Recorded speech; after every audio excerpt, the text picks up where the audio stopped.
Hey, what's up YouTube? My name is Dylon. I'm a DJ slash producer, and today I want to show you my Ableton mix template. Let's just jump right into it. So I only do 2 racks. It's kind of like the Mr. Bill approach. So I have a pre-master, which basically has everything from mids, music, effects, vocals, and then I have drums, which is just kick, snare, hi-hats, and then like intro drums and things like that. And then on the master, I just have a clipper. But as I produce, I will throw stuff on the master. It won't ever end up just as a clipper. So let's take a little bit of a deep dive in here. I got the kick snare. I just have a clipper on this group. On top drums, I have some sidechain. So I'll do like a MIDI group or a drum rack for my kick and snare these days, just so that when I start to need sidechain, I can just bring it up to this sidechain group up here, and it's already got like the external instrument group, which is going to send MIDI information to the LFO tools on the things I want sidechain. So currently, I only have it in 2 places. It goes to the hi-hats, and then it goes to the pre-master down here. So that's pretty cool. I also have a ghost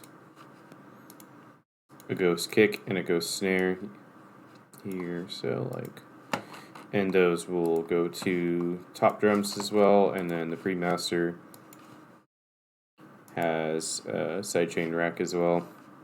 I normally won't do that until the very end. I try to just use LFO tool here. So you just turn on the envelope, and then the MIDI is going to be sent. Turn on the metronome really quick. Right, so it gets triggered every time the MIDI note plays, or basically it would be where the kick and snare is playing. And then on my top drums, I don't really do too much processing. I just kind of let them fly free a little bit.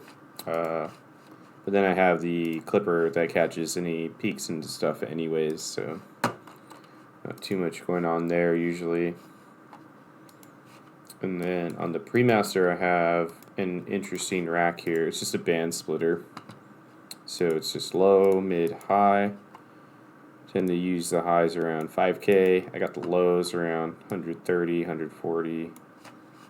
And then what I'll do on the low band is I put a hard ceiling for my sub so I can kind of get it to the level I want right away. So that's where the mastering as I go kind of comes in. So if I just pull up a sub here. Okay, so with the sub, it'll just start to hit the multiband here, which is just like super hard limited, the highest ratio possible, and then at -6. I think normally I have the -4, just so it'll peak all the way over here on the master channel and start peaking around -3, -4, and I don't have to really worry about that too much. And then mids, I'll do some compression once they start to hit around -12. And they do quite frequently hit around -12 for bass music, so try to keep the ratio pretty light, like 1 to 2 here.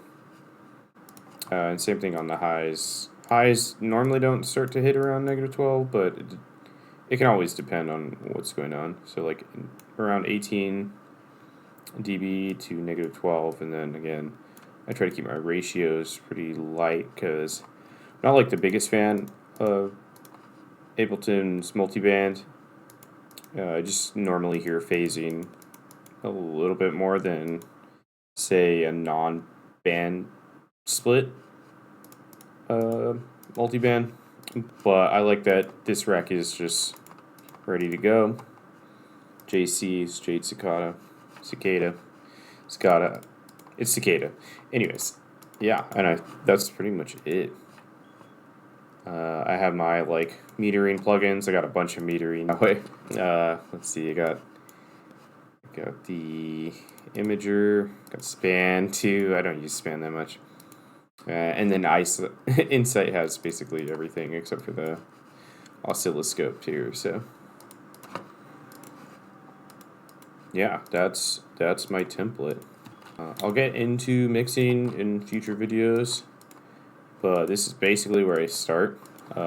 When you're doing your own mastering, I feel like this is super helpful. But I have seen tons of people just have absolutely nothing when they start tracks, and that blows my mind a little bit. But there's no wrong or right way to mix in general. Like everyone's ears are different, everyone's studio is different. You're just gonna there's a lot of variables that will go into like a good mix versus a bad mix anyways. I enjoy this template. It's super straightforward and I can start writing into it super easily, and yeah, we can get into the mixing or like the sound design of bass music in future videos. But for now, I think I'll call it at that. I hope this helps. You can try it out, obviously. See what you like, see what you don't like. Yeah, thanks. That's it. Peace.